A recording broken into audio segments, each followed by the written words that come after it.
Hi, my name is Marcus and welcome back to the channel. Welcome back to another edition of Disney Fails, where we explore the most intriguing things that happen at Walt Disney World, Disneyland, and the Disney Cruise Line that just happens to get caught on video and that we just have to talk about. So let's start this edition off with Megan Bentley, the color countess. She apparently forces Disney cast members to utilize their skin tone to showcase what her fabrics, the colors of her fabrics, would be the best one to buy. So essentially she utilized the Disney cast member to promote her product that she sells. I can't even tell you how many versions of this that's just wrong. She's lucky that Disney didn't see this and just boot her out of the park. I would assume this kind of breaks trademark rules when you're utilizing a trademark Disney character to, promote your product. You can't do that utilizing an animated picture of Rapunzel. So like, say for example, if you have a logo and if you put the cartoon Rapunzel on the color countless logo, whatever, that would be that copyright infringement from Disney for sure. So kind of the same thing applies here. You can't utilize a character to sell your product. You can't plaster it on the face without getting Disney's permission. So I don't know why that needs to be explained by me, but here we are in 2026. It's just insane, dude. And besides all that, look at Rapunzel's face. You could feel that inner scream going on. Help me, please. God, it's so bad, dude. It's so bad. What did we learn here? Don't give stuff to cast members to try to promote a product. It's so bad. You're grown up. I know we're all Disney grown-ups in some sort of capacity, but not like this. This is just bad. Don't do this. Don't do it. Jesus. I know you lying. I know you are freaking lying. Third time's the charm. Disney is done. I think that, if we still have people still trying to stand up on Tiana's Bayou adventure, you need to just be banned. You need to get kicked out of the park and banned. Period. At this point, we all have access to the internet. You know for a fact that anybody that follows the Disney parks at one point or another has seen these stories of people standing up and falling out of Tiana's Bayou adventure. Experiencing a temporary delay in operation, please remain seated with your hands and feet inside the vehicle. Failure to do so will result in removal from the park. Thank you. I agree. Yeah, if you stand up on this ride, you need to get kicked out of the park. Period. That's all there is to it, man. This is ridiculous. And it's the whole family. The whole freaking family. What are you doing? Why? You think somebody's got to be the responsible adult here somewhere. We've seen it, whether it be on YouTube, TikTok, or Instagram. We have all seen. Yeah, that's it, dude. They need to get kicked out. I'm telling you, man, I'm fully on board. If you actively do this with knowing the rules of the park, I think a ban is in order for sure. A lifelong ban.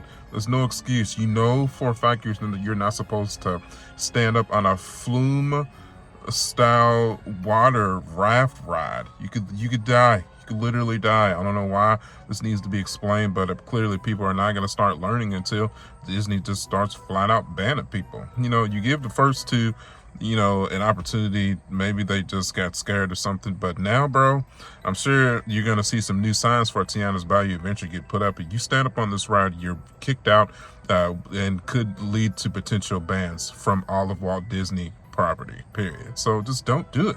It's ridiculous. It's to the point where, like, this was not even funny anymore. This was just dumb. It's just dumb. Like, I'm annoyed now at this point. So just don't do it. That's all there is to it, man. Okay, let's switch gears, man. I am going to take this opportunity to address a mega rumor that's going around the Walt Disney Resort currently. Space Mountain, originally opened up in 1975, is on its way towards a major, huge multi-million-dollar upgrade. We're talking new queuing, new ride structure, new interior design, upgraded ride layout, just updated everything. It's still gonna keep like its same logo, same overall design, but I think they're thinking like something along the lines of a Tokyo Disney Space Mountain layout. And I, for one, couldn't be more excited. Now, when we first started going to the Walt Disney World Resort 15 years ago, Space Mountain was absolutely my favorite ride. But, after year after year after year, once you have all those new rides start to open up, Tron, Guardians of the Galaxy, even Test Track 3.0, some of the older attractions just start to kind of go by the wayside. Now, I would say Space Mountain is still probably my favorite classic attraction still, but it's most certainly needed a overhaul for quite a number of decades now. It kind of makes perfect sense, if I'm being completely honest. Splash Mountain got a retheming into Tiana's Bayou Adventure. We just saw Big Thunder reopen up with a major new overhaul. The Carousel of Progress is about to get a huge retheming. Haunted Mansion has gotten a huge overhaul in recent years. They've opened up the Mine Train. With all these modern attractions now in the Magic Kingdom, it's definitely time for one of its most premier classic attractions to get not even a retheming, just a redo, just to upgrade the tracking system. I think the biggest one, just to make the ride not as rough as it is. I think if I had one specific goal for a redo of Space Mountain, let's try to save our legs here.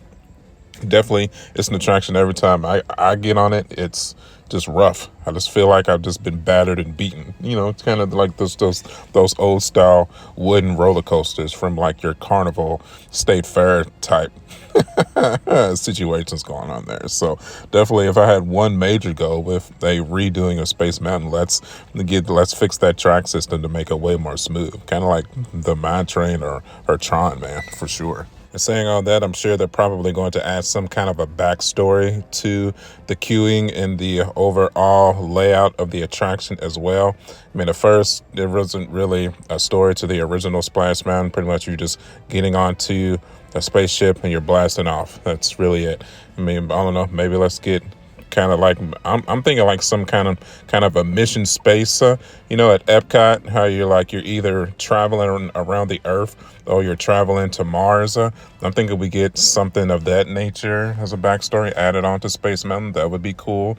But in saying that, absolutely do not change the overall spirit of the attraction. I don't need a retheming into like a Disney movie or any other property. It still needs to maintain the Space Mountain spirit. Does that make sense? So don't go changing it. Space Mountain is not based off of any current property. I just still think it needs to be Space Mountain, not be turned into something else. But definitely no hurt in modernizing it, though, while maybe maintaining a classic feel. But definitely modernize it. Definitely do that. Yeah. All right, that should do it here, man. So how do y'all feel about a rescope of Space Mountain? Are you excited about it, or do you just want it to stay exactly the same? How do y'all feel about all these crazy Disney fails? Do you think Disney needs to crack down on the bannings for what's going on with Tiana's Bayou Adventure? Let me know in the comment section below, man. If you're any fan of Walt Disney World and Disneyland, the Disney Cruise Line, you're definitely in the right place. Been taking my family for 15 years, and I have no qualms or qualms to stop anytime soon. We also cover all of the news. Be prepared too, because the Disney panel for Comic-Con is coming August the 15th, so we'll definitely be covering all the new stuff that happens on that date. That'll be a big date for all of us for sure, so stay tuned for that. If you're interested, make sure you get subscribed. You can follow me at youtube.com/SmartJack79. I'm also on Facebook, Instagram, and TikTok. As always, my friends, thank you guys for the years of support, and I will see y'all on the next one. I'll catch y'all later.